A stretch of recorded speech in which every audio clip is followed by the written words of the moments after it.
but I was just thinking that I would like to interview some people, and so actually, a couple of people that I think I might like to interview or try to get an interview with. So, lightning rod, that's a good idea. Why not? We should have community interviews. I'm down.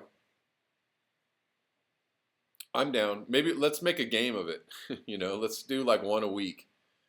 Maybe we could have like a lottery or something. I don't know. I don't know what we'll do.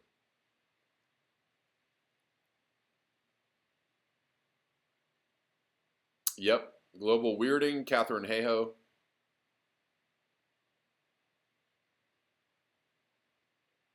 Yes, Russ Taylor, we are early. We're starting early today. Sorry about that.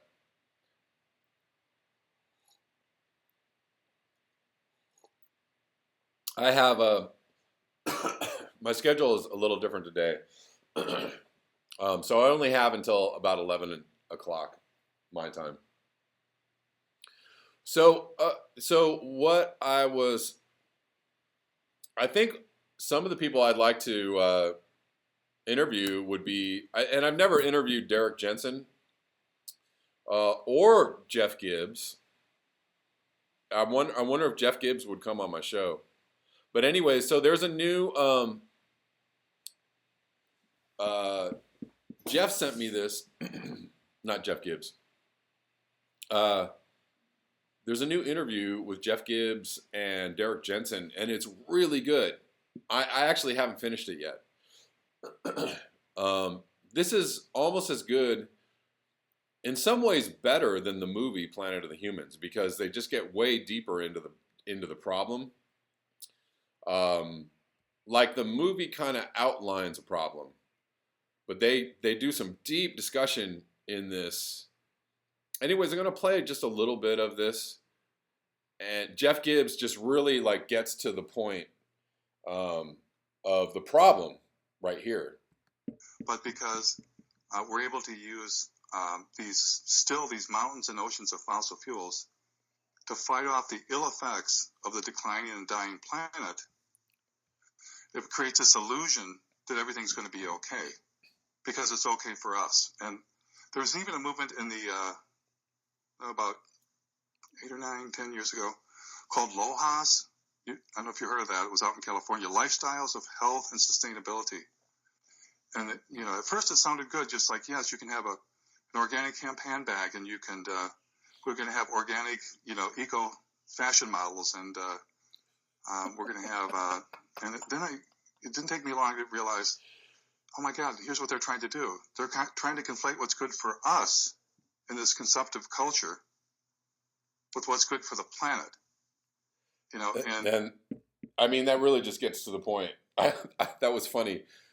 What was that? Eco fashion models. Oh, that's hilarious. No, this is a great interview, and they really cover just so much good stuff. Um, interview Sam Carana. We're not depressed enough. Yeah. Um,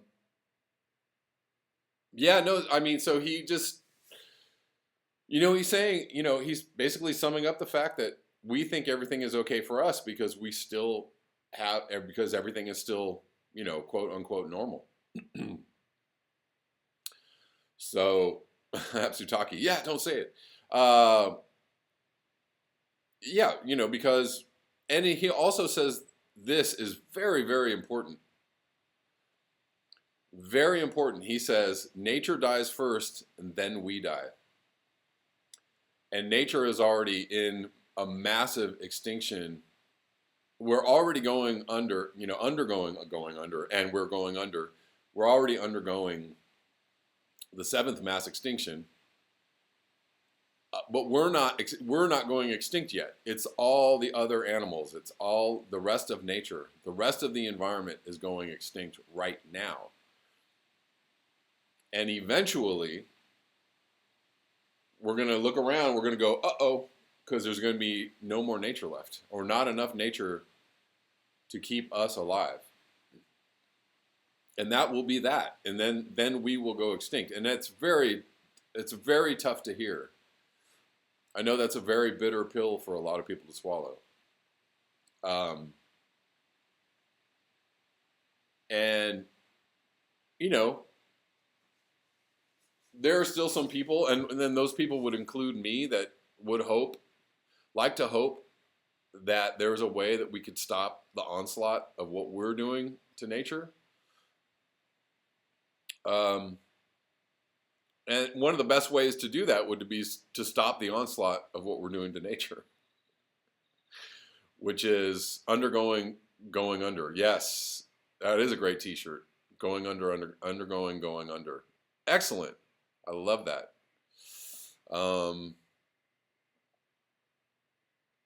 I'm actually going to make a note of that right now. If not a T-shirt, then at least just maybe a good title for a blog or something.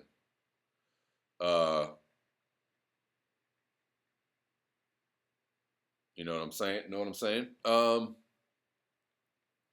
The Eastern Islanders chopped the last tree down. Right. We're they just bring up so many good points in this interview. I just highly suggest you go watch it if you haven't watched it or listened to it. It's more of a podcast. There's nothing to watch. It's just a listening. But I just wanted to alert you guys to that. Here is some, extreme weather situations or ongoing weather situations. Tropical storm warnings issued for North Carolina as Arthur becomes first named storm of the season. Here it is, spinning around. Here he is trying to tell you about it. It's all very interesting. Tropical storm Arthur, I can't seem to speak today, formed on Saturday night off the coast of Florida, making it the first named storm of the 2020 Atlantic hurricane season. Now forecasters say the storm has its sights set on eastern North Carolina. Although the official start of the hurricane season is June 1, of course, it's June 1. There has been a pre-season tropical system for most of the last 10 years. Right. So, could it be global warming? Could it be that the oceans are getting warmer, so there's, tropical storms forming, long before the season starts? A pre-season, if you will. Wildfire season in California is all year long. There isn't a season anymore. It's just anytime it decides to get dry enough and hot enough. So it is not uncommon to have tropical activity this early, according to AccuWeather meteorologist Courtney Travis. Why don't they say over the last 10 years, climate change has rapidly accelerated, so now we have a preseason of tropical activity. Arthur makes this year the 6th straight year for a system to develop before the official start of the season. So there you go. The storm was producing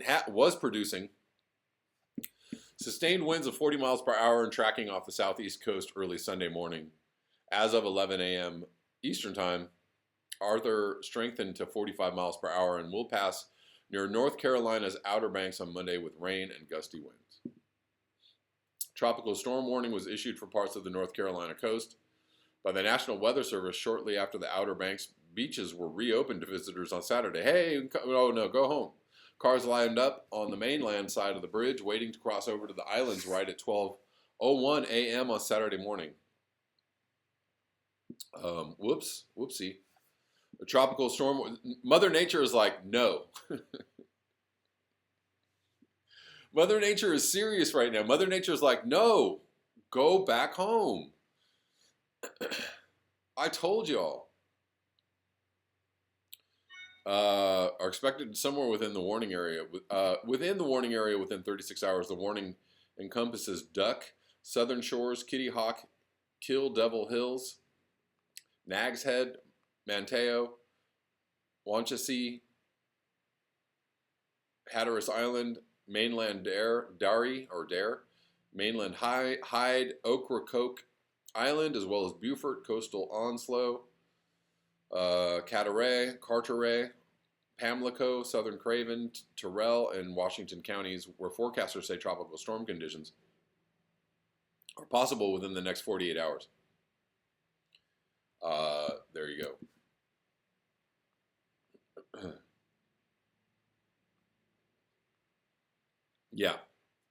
there's no, there's really no wildfire season anymore, and there's no, uh, you could say there isn't really much of a hurricane season anymore because tropical storms and hurricanes just form kind of whenever they want to now, even in the winter.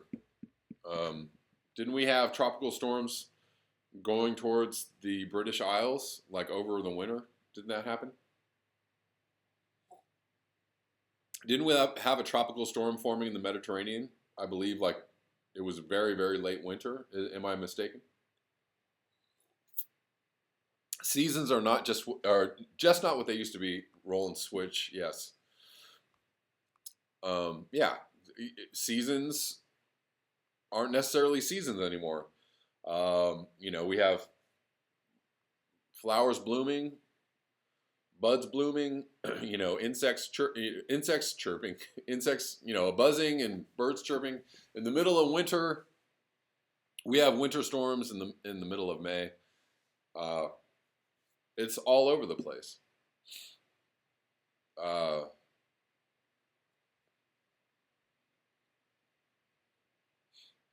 um,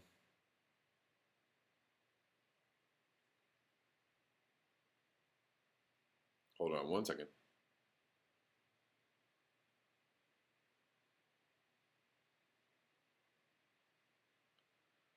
Oh, you guys are talking about the fact that they didn't reference Guy McPherson in the film. I find it interesting too. Guy has been way out ahead of everyone else in talking about these things. And I don't hear a lot of reference to Guy from almost anybody else. Jem Bendell, Roger Hallam, Jeff Gibbs, Michael Moore. Possibly, maybe because I feel like it's a disservice to Guy. Totally. But maybe it's because, he's controversial and people feel like, but whatever, it doesn't really matter. Anyways, they put the film out and everybody attacked them from every side. So, what does it really matter? If you're going to be controversial, just go all the way. But good question. Really good question. So, more extreme weather in the Mediterranean. Heat wave to hit Turkey starting this week. I was talking about Cyprus having hot weather over the last few days. A heat wave is expected to hit Turkey starting Friday. That's this last Friday until next Tuesday. That's this Tuesday. The General Directorate of Meteorological Service has warned the temperature across Marmara, Aegean, Eastern Mediterranean, and certain parts of central Anatolia and the western Black Sea regions will be some 9 to 13 degrees Celsius. 9 to 13 degrees Celsius above the seasonal averages. That is quite warm. The temperatures may even well exceed the record high levels measured over the past couple of years in May, according to the Meteorological Service. The Istanbul governor's office has also issued a warning to the city's residents over the heat wave, as it will strike the country's largest city. The temperature in the city will hover some 9 to 13 degrees Celsius above its normal levels for May. I just read that. I like that they wrote the same sentence twice in a different way, right? Maybe they had like a letter or a word quota for this article. I don't know. The temperature may rise to as high as 39 to 40 degrees Celsius. In Izmir, that's very warm. Definitely over 100 in Fahrenheit.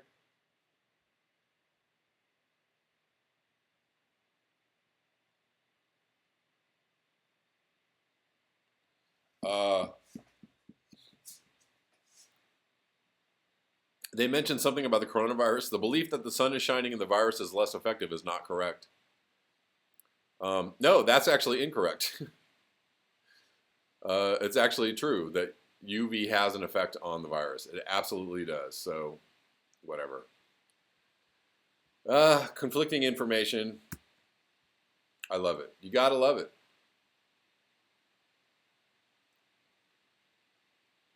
Um,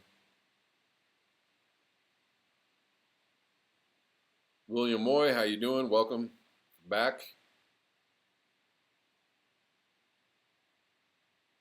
So yeah, a lot of this interview with Derek Jensen.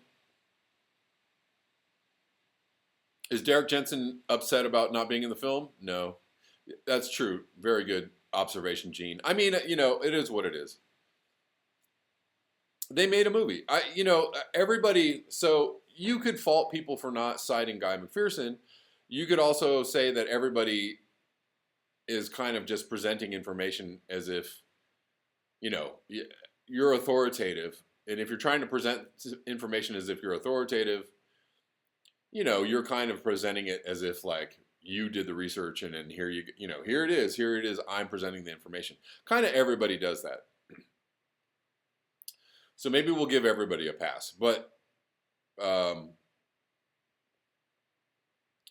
whatever. I don't see Guy referenced as much these days as I used to, and that's interesting. An interesting development, I guess.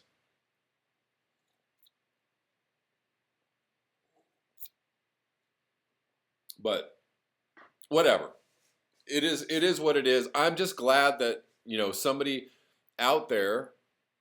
The other thing that I was thinking about when I was listening to this interview was that,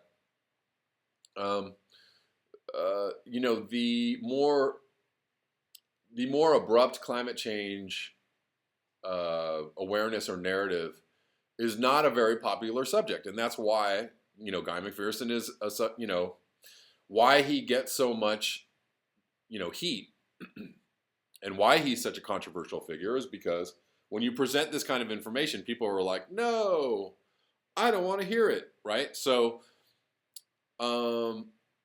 that message or that viewpoint or that narrative only goes so far, right? It only has so much reach. So, Guy McPherson has been talking about this for years, and has only been able to reach, a certain level of, a certain number of the population or a certain number of people, a certain level of awareness. Because, and I mean, look at this channel. This channel doesn't even have 3,000 subscribers yet. Why? Because the message is a very difficult one to take in. It's it's a difficult one to put out there. Almost all climate change aware channels or abrupt climate change aware channels have very few viewers and very little traffic. Extinction Rebellion being, a bit of an outlier, but they're recent, and because awareness is beginning to grow, they have a lot of followers. Anyways, the fact that somebody could make a movie and it has whatever 3 million, 4 million, I don't know how many views it has now. The fact that somebody could reach millions of people with this message is a really great thing. So I don't really care about the politics of it, I guess. On some level, I'm just happy that this information is reaching enough people so that we can have a larger discussion around this. And I'm so glad that it totally triggered all the let's just keep on going with green energy and everything's going to be great crowd, right? All the the centrist Democrats or the mainstream liberals, all the people are like, yeah, climate change is a serious issue, but and if we only could pass the Green New Deal, then everything will be great. Those people, right? It triggered a lot of those people. That's great. That's a really good thing. That's an important thing that happened. And it's an important thing that people are having this discussion. The dude, it's only the end of the world. Make sure I get my due credit. Indeed. I mean, whatever. The politics and the personal stuff aside, we can all argue about who was first and who has been doing the work the longest. And, I kind of find that stuff to be a little ridiculous.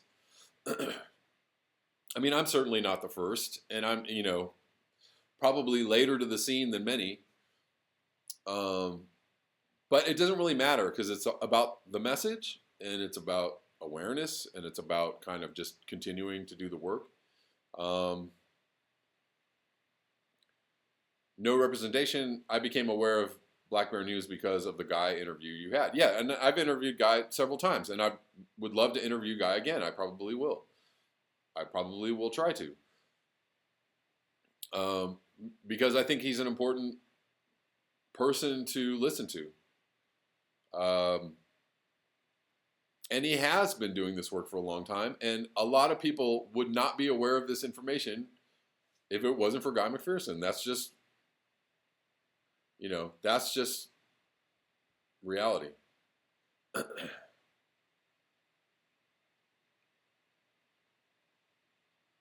Yeah, I agree with you. No representation, totally.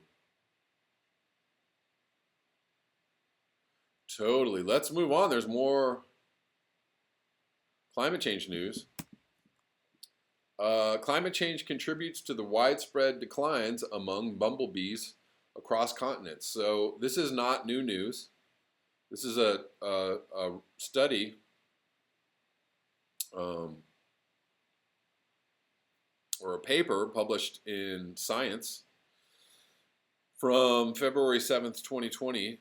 But interestingly enough, they're tying bumblebee loss to temperature, increasing temperature, which is also what they were tying a lot of the insect loss, the studies that have come out over the last few years about the declining, excuse me, the declining insect populations, straight up having to do with heat. We could talk about pesticides, we could talk about all kinds of, aluminum or, whatever, all kinds of other factors. But the basic process of it being hotter has led to a big insect decline, and they're saying the same thing about bumblebees. So one aspect of climate change is an increasing number of days with extreme heat. Soroya et al. Analyzed a large data set of bumblebee occurrences across North America and Europe and found that an increasing frequency of unusually hot days is increasing local extinction rates, reducing colonization and site occupancy, and decreasing species richness within a region, independent of land use change or condition.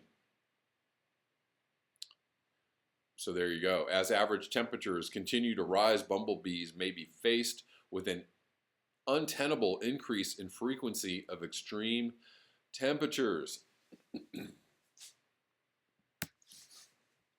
It's the heat. So many things tied to just, global heating. Many things are also tied to so many other factors, habitat loss and, increased use of pesticides and, chemicals and just overall pollution in general. Plastics, microplastics, all kinds of things are happening to put all kinds of species in jeopardy. But just the increase in heat itself is taking its toll. It's taking its toll on plants. It's taking its toll on insects. It's taking its toll on mammals. It's taking its toll on fish. It's taking its toll on so many things. I'm sure on some level on humans too, but not to a great degree yet. Anthony Davis, you like the backdrop? I like it too. It's, kind of busy, but I kind of dig it. We're going with this for now.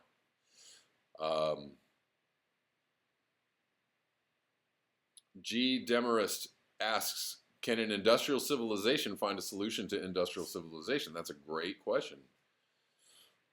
So far, not so much. As of today, the answer is no. Can we try, or can we get there? Maybe.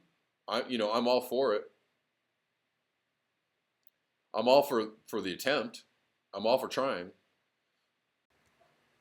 Hey guys, please remember to like, share, and subscribe. You can also support the channel at the links below: PayPal, Square, and Patreon. Also, all of my live streams are available for listening on Patreon if you happen to miss them during the day. So you can sign up for my Patreon for as little as $1. If you want to go check out the live streams, they are all there. Thanks a lot.